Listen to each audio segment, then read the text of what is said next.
Hey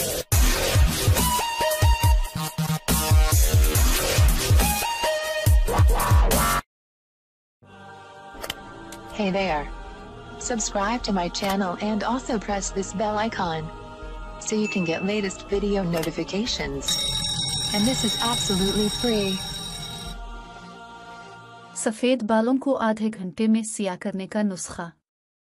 अगर उम्र से पहले सफ़ेद बाल हो रहे हैं, चाहे वो बच्चे हैं या बड़े, वो इस रेमेडी को इस्तेमाल करके सफ़ेद बालों से निजात हासिल कर सकते हैं। इस रेमेडी में कोई भी केमिकल वाली चीज़ इस्तेमाल नहीं की गई, इसमें सिर्फ नेचुरल चीज़ें इस्तेमाल की गई हैं। इसको इस्तेमाल करके आप अपने सफ़ेद बालों से निजात पा सकते हैं।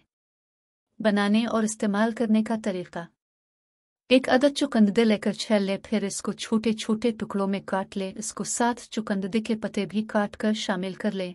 इसके बाद 3 से 4 चम्मच चाय की पत्ती डाल दें, फिर 1 गिलास पानी का शामिल करके हल्की आंच पर 3 से 4 मिनट के लिए पकाएं। जब अच्छी तरह पक जाए तो छान कर पानी अलग कर ले। इसमें 2 चम्मच आंवला पाउडर शामिल करें और साथ में 1 चम्मच विटामिन सी पाउडर डालकर अच्छी तरह मिक्स करके आधे घंटे के लिए छोड़ देना है। इसके बाद अपने सफ़ेद बालों पर लगाकर 1 से 2 घंटे के लिए छोड़ दें, फिर ताज़ा पानी से अपने बालों धो लें।